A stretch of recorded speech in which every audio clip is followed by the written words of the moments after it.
Thank you. Police Brigadier General Gene Fajardo and family.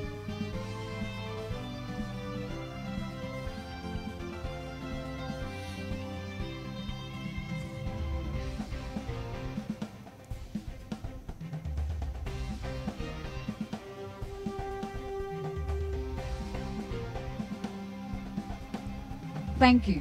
Before dalhin si PRRD sakay sa aeroplano, sinabi niya sa, wala yun sa video, sinabi niya sa kay Torre, sabi kasi ng General Torre, isasakay daw siya sa aeroplano. Nakaupo pa siya eh. Hindi pa nagkakagulo to. Medyo okay pa. Pero ang sabi ni PRRD, pwede ba mag-ano tayo? Mag-pray muna tayo bago tayo pumunta dyan sa gano'n. Sinabi niya yun. Tapos sinabi niya kay General Torre, baka pwede ikaw mag-lead ng prayer. Kasi si Presidente, nasanay siguro siya na pag sumakay siya sa Philippine Air Force plane, which is doon din, sa lugar na yon, sa lounge na yon. Kasi doon naghihintay pagka lumipat si Presidente at sasakay ng aeroplano ng Air Force. May standard procedure ng Air Force. Before any flight, meron silang prayer. Nakalagay sa TV. Pray lahat before the flight. So siguro, kasanayan din ni PRRD. Sinabi niya kay Torre. Kaya lang, sinabi Torre, yes sir. Pero, hindi naman natuloy. Hindi naman siya nag-pray. Yes sir lang siya, pero hindi naman niya ginawa. At tapos, nawala na. Wala na, nakalimutan na yon.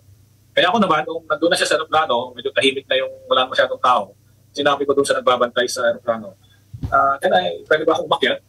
At kasi nag-request si PRRD ng nag-prayer sana bago sumakay dito. Ngayon hindi naman natuloy.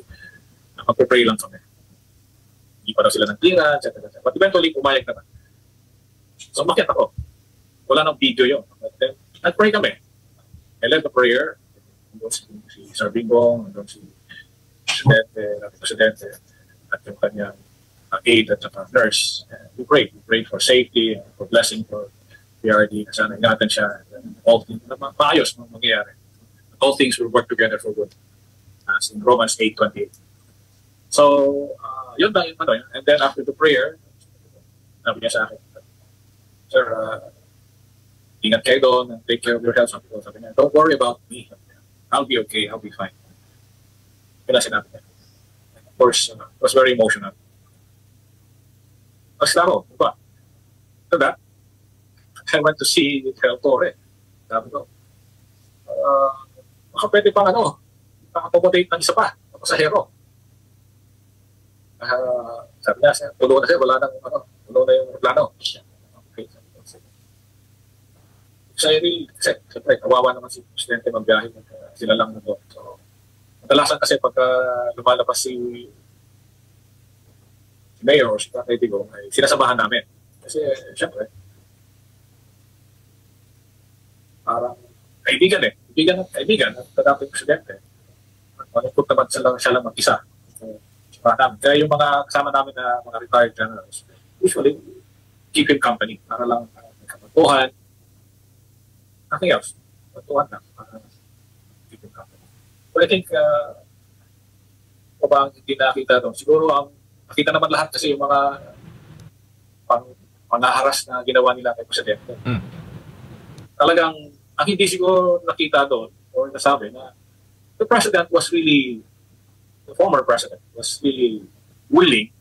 In fact, the mere fact na umuwi siya, despite the information na mayroong warrant of arrest, was a sign that he was willing to submit himself. He does not have to be treated the way he was treated by the PNP, na para siyang fugitive, parang convict. Kasi nga siya hindi naman siya nagre-resist. Hindi naman siya tatakbo. Hindi naman alakad halos ng 80 years old. Mag-birthday ko siya.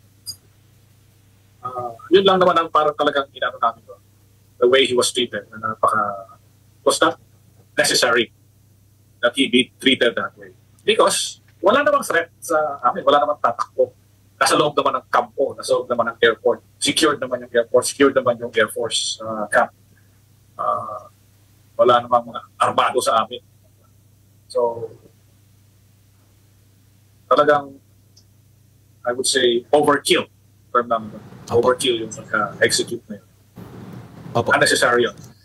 The PNP particularly, we have this principle in dealing with crises and lalo na mga ganyang bagay.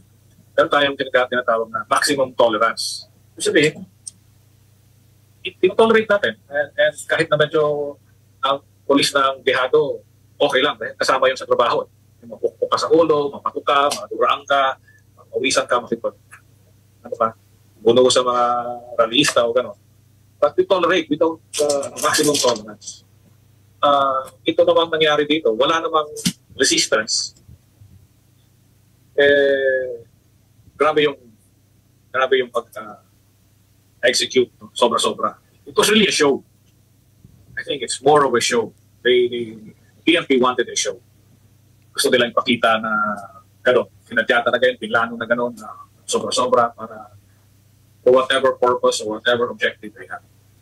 And it was obvious they wanted him eliminated from the equation.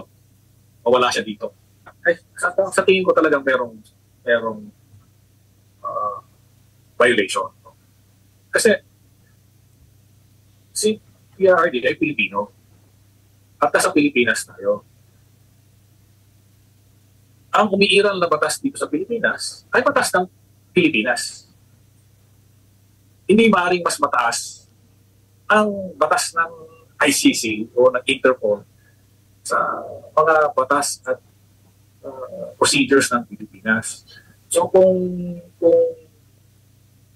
sa nangyari, dapat i-observe muna ang batas ng Pilipinas bago natin consider na sumunod or pagbigyan ang request ng ibang bansa o ibang organisasyon. Kahit sabihin, lalo-lalo na ICC na hindi naman tayo member na, Interpol member tayo, but then hindi naman red notice yun. Notice of, the notice of diffusion notice. Doon pa lang, questionable na kaagad. Ang sinasabi naman ng ICC, hindi nila, para sinasabi ng ICC, hindi nila kasalanan yon. Kasi ang Pilipinas ang nagdesisyon. Therefore, kung hindi nasunod, na dapat sinunod, hindi ang ICC ang may kasalanan, kundi ang Philippine government na nilabag yung karapatan ng isang Filipino citizen, whether he is PRRD or wherever he is. Lahat yan may karapatan pagka-Pilipino at nasa Pilipinas. Hindi pwedeng umiral ang ibang bansa na hindi dadaan sa proseso ng Pilipinas. Giniit ni dating Chief Presidential Legal Counsel Attorney Salvador Panelo na hindi moot and academic ang inihaing writ of habeas corpus ni dating presidential daughter Veronica Kitty Duterte at ng iba pa niyang mga kapatid na si Davao City Mayor Sebastian Baste Duterte at Congressman Paulo Pulong Duterte. Sapagkat ang Korte Suprema, ang lahat ng hukuman ay may jurisdiction over sa mga illegal acts na ginagawa ng opisyalis ng gobyerno at ng gobyerno. Ang jurisdiction ay doon sa mga opisyalis at sa gobyernong lumabag sa saligang batas at nilabag ang karapatan ng dating Pangulong Duterte. Dagdag pa ni Panelo, may kapangyarihan pa rin ang Korte Suprema hinggil dito dahil kung wala ay lumalabas na kapag may kumakalaban sa pamahalaan at sa mga opisyalis nito ay madali lang para sa kanila na isuko sa kapangyarihan at jurisdiksyon ng dayuhang korte tulad ng International Criminal Court ang mga pumupuna sa kanila.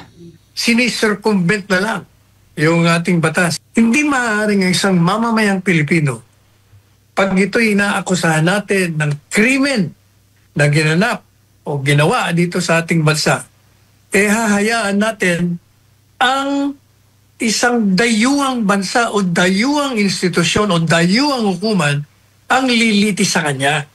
Ani Panelo, hindi lang magiging inutil ang ating hukuman sa paglilitis sa mga lumabag sa batas, kundi maituturing ding pagsuko ito sa soberentiya ng bansa sa mga dayuhan. Ang writ of habeas corpus ay isang kautusan mula sa korte na nagsasabing dapat iharap sa hukuman ang isang taong ikinulong para malaman kung legal o makatarungan ba ang pagkakakulong sa kanya. Kung walang sapat na dahilan ng pagkakakulong, maaaring iutos ng korte ang pagpapalaya sa nasabing individual. Matatanda ang naghain ng nasabing petisyon sa Korte Suprema ang tatlong magkakapatid na Duterte para sa pagpapabalik ng kanilang ama sa bansa matapos siyang iligal na inaresto pagdating sa Pilipinas galing sa isang pagtitipon kasama ang mga overseas Filipino workers sa Hong Kong noong Marso. He does not understand. He is breaking the laws of God. Iyan ang diretsahang sagot ni Miss Eleanor Duterte, ang panganay na kapatid ni dating Pangulo Rodrigo Duterte, sa kung anong assessment nito sa kasalukuyang pamamahala ni Pangulong Marcos Jr. Sa eksklusibong panayam ng SMNI sa 83 anyos na ate ng dating Pangulong Digong, sinabi nito na may kalayaan ng kasalukuyang Pangulo na magdesisyon para sa ikabubuti ng Pilipino. Ngunit sa halip na ikabuti, tila nakasama pa raw ang ginawa ni Marcos Jr. sa dating Pangulo na pinakulong nito sa International Criminal Court. Hakbang raw na walang gabay mula sa itaas. One of the things that's in the scriptures, the Bible, says that, what doth that profit a man if he gains the whole world, suffer the loss of his soul? Naintindihan ba niya magkaluluwa siya? I don't think so. Why? What is the reason? Because by free will, he chose darkness over God, or the devil, or Satan, whatever you want. Dahil tingin ng ate ni FPRD na walang gabay ng Panginoon ng Marcos Jr. government, tinawag nito ang sitting president bilang walking dead. Some of us are what is called by the Americans the walking dead. Who is the walking dead? The walking dead is you, me, for example, who live a life and choose the darkness instead of God. PBBM is one of them. Bakit ko nasabi yun?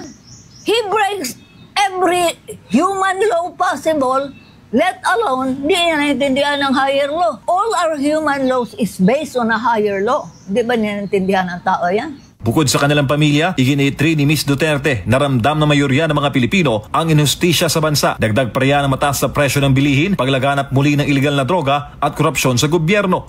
So when a man possesses power, hindi na niya alam kung anong gawin. Instead of enjoying life, because hindi niya alam lahat yung biyaya binigay sa kanila, the family, the reputation, the wealth, the whatever, galing ba sa kanila yon? No. No. Now, he doesn't understand that. Dahil sa kanyang edad, mayorya raw sa kanyang panahon ay nilalaan niya sa pag-aaral sa Biblia at pagdarasal. Tiwala naman si Miss Duterte na hindi pa babayaan na may kapal ang kanyang kapatid sa loob ng ICC. Ipinagdarasal naman ni Miss Duterte na patuloy siyang bigyan ng dakilang lumikha ng proteksyon dahil sa kanyang paglantad. Batid kasi nito na hinahabol o binabalikan ng pamahalaan ang lahat ng mga nagsasalita laban kay Marcos Jr. sa pamilya nito at maging sa malalapit na kaalyado.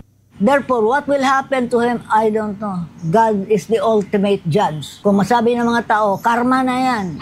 Karma is not a punishment na pinarusahan ka dahil ginawa mo yan. Just like human law. Karma is just the fulfillment of the law. Karma actually is, in universal law, it's called, or in the Bible, what you sow, you shall reap.